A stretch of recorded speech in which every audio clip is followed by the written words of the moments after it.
이번에는 2018년 4월 27일 미국 국립암연구소가 제공한 논문 면역요법 제재는 진행성 폐암 치료의 선택지를 확대한다라는 제목으로 말씀드리겠습니다.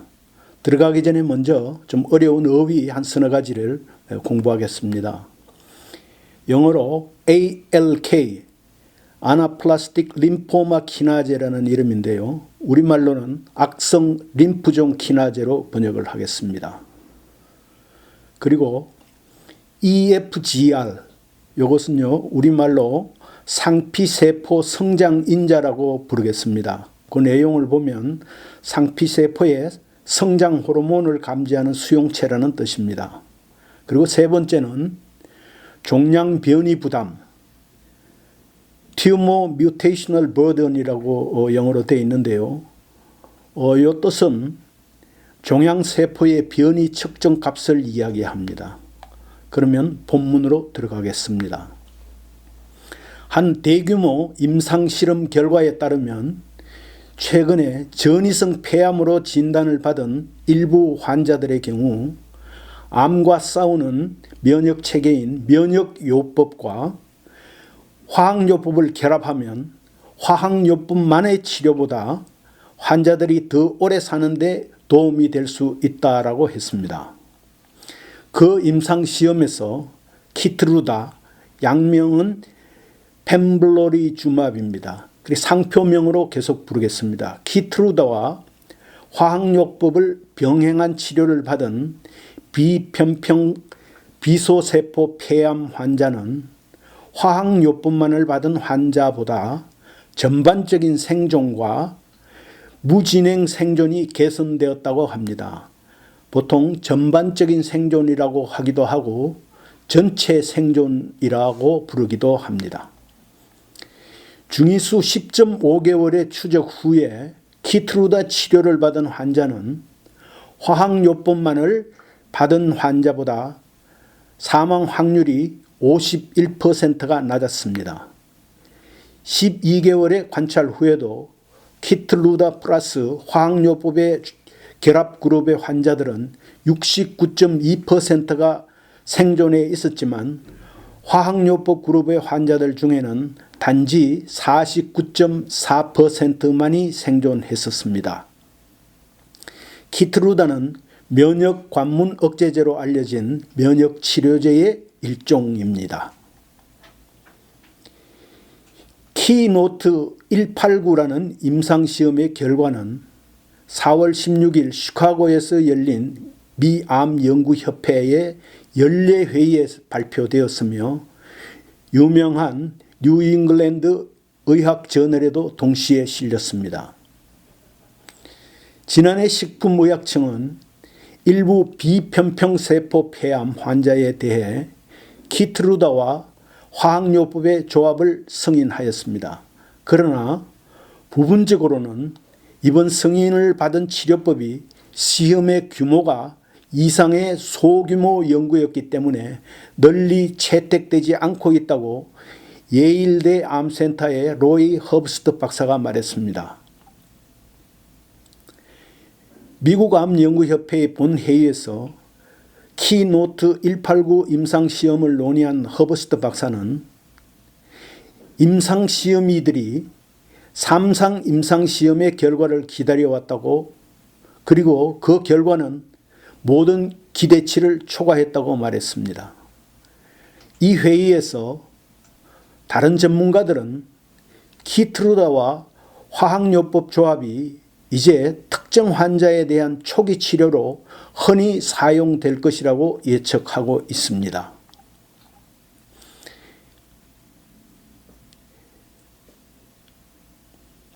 이 시험에 수석 연구원인 뉴욕대학 랭곤 헬스 소재의 펄머트 암센터의 리나 간디 박사는 이 연구는 폐암 환자들의 치료에 접근하는 방식에 있어서 완전한 변화를 주고 있다고 말했습니다.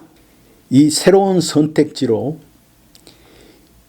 이 임상시험에 600명의 환자가 무작위로 표준화학요법 단독 또는 화학요법 플러스 키트루다의 1차 치료로 3개월 동안 배정된 후 다시 연장치료 혹은 유지치료에 배정되었습니다. 환자들은 만약 그들이 진행성 폐암에 대해 사전에 치료를 받지 않았거나 혹은 그들의 종양이 ALK나 EGFR 유전자의 돌연변이가 적다면 그 시험에 등록할 자격이 주어졌습니다.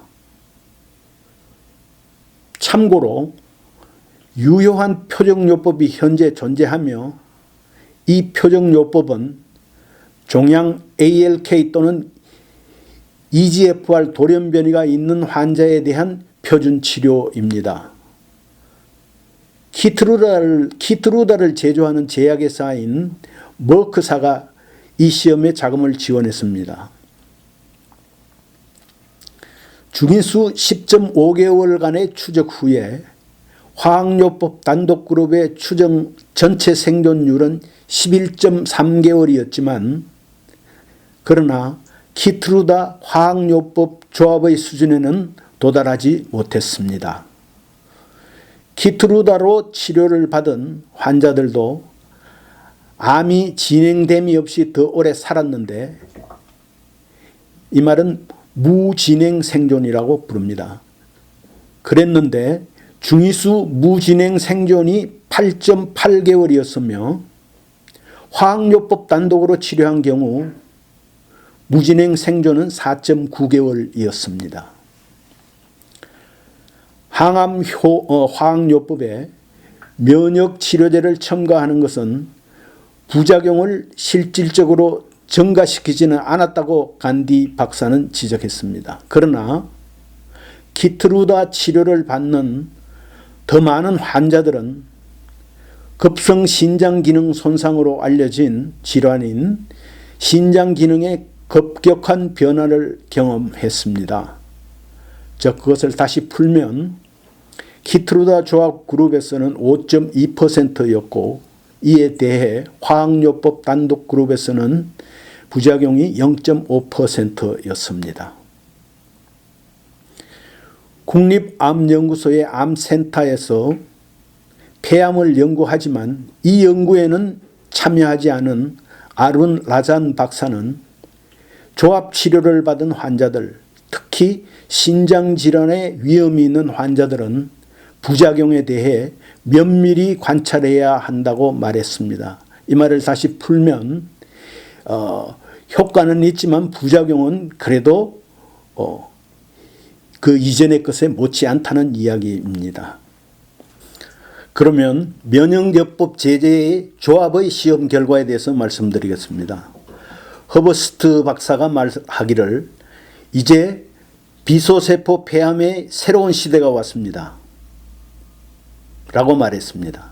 이 새로운 결과는 화학요법으로 시작한 폐암 치료가 수십 년 동안 발전을 거듭하였고 표적치료법을 거쳐서 가장 최근에는 면역치료법으로 이어져 온 것입니다.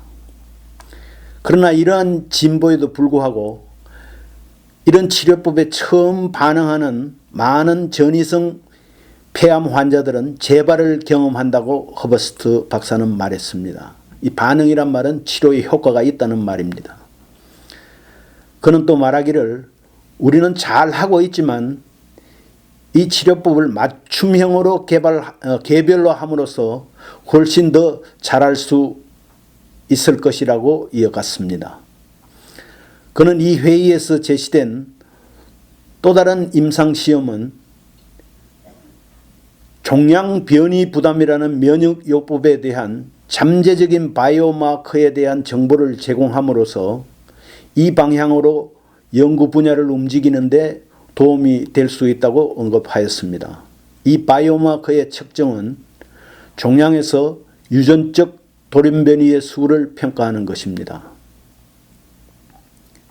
체크메이트 227이라는 시험에서는 이 병에 대해 이전에 화학요법을 투여하지 않은 비소세포 폐암 환자를 대상으로 두 가지 관문 억제제의 조합, 즉 옵디보 플러스 예르보이 대 화학요법의 비교가 포함되어 있습니다.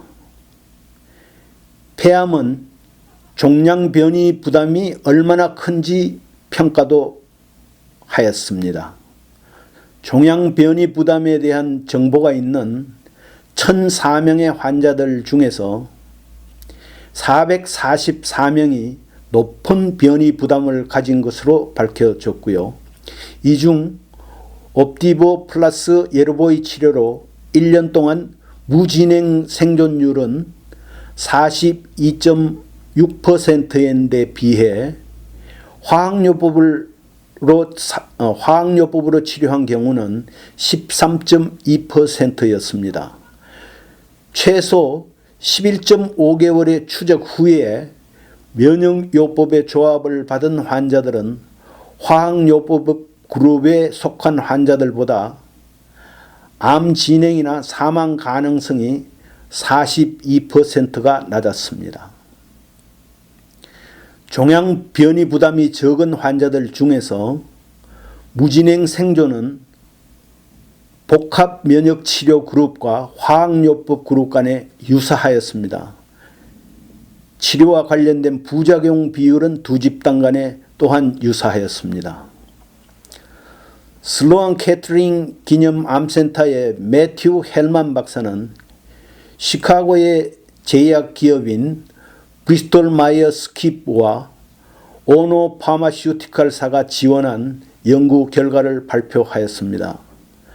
결합 면역요법이 화학요법과 비교하여 전체 생존율을 연장하는지 여부를 평가하기 위해 더 오랜 추적 관찰이 필요하지만 라잔 박사는 예르보이 플러스 옵디보의 조합은 종양 변이 부담이 높고 표적 대상이 될 수 있는 유전자 변이가 적으며 또 화학요법은 무조건 피하고 싶어 하는 비편평 비소세포 폐암 환자에게는 잠재적인 치료 선택지가 될 수 있다고 말했습니다. 그러면 폐암의 새로운 분자 하위형의 식별에 대해서 말씀드리겠습니다. 분자 하위형이라는 것은 폐암의 종류에 더 세밀한 그 조건이 붙는 그런 것들을 분자 하위형이라고 부릅니다. 헬만 박사가 말하기를 이 연구는 폐암에 대한 정밀의학에서 우리가 만들어 온 진보를 바탕으로 하고 있고 종양 변이 부담이 이제는 바이오마커로 인정이 된다고 말했습니다. 두 연구 모두 관문 억제제의 잠재적 반응에 대한 다른 바이오마커, 즉 암세포 위에 있는 PD-L1이라는 단백질의 수준에 관한 정보를 수집하였습니다. 체크메이트 227 시험에서는 높은 종양 변이 부담을 가진 환자들은 PD-L1 수준과 무관하게 옵디보 플러스 예르보이 치료로 효과를 보았습니다. 또 키노트 189 시험에서는 PD-L1의 수준이 높은 환자와 낮은 환자들을 키트루다 조합으로부터 효과를 보았습니다. 그러나 PD-L1 수치의 증가와 더불어 효험도 커졌다고 간디 박사가 말했습니다. 그녀는 말하기를 환자를 구분하는 방법과 면역요법의 반응을 체크하는 것에 대해 더 많이 배우는 것이 중요하다고 강조했습니다. 또 PD-L1은 그러한 노력의 일환일 수 있다고 그녀가 덧붙여 말했습니다. 키노트 189 시험과 체크메이트 227 시험은 두 개 모두 폐암 고유의 분자 하위형에 대한 우리의 이해를 정진시켰으며 이것은 커다란 진보라고 헬만 박사가 말했습니다. 이 진보를 지속하기 위해서 허버스트 박사는 국립암연구소의 국립임상시험 네트워크에 있는 사람들을 포함하여 연구자들이 폐암 고유의 분자 하위형에 대해서 배울 수 있도록 의사들이 임상시험에 자신들의 환자들을 등록하도록 권장하였습니다. 그가 말하기를 이렇게 하는 데는 시간이 걸릴 것이라고 나중에 인터뷰에서 덧붙였습니다. 또 우리는 표적요법을 맞춤화하는 데 20년을 보냈고 이제는 맞춤화된 면역요법으로 나아가고 있다고 말했습니다.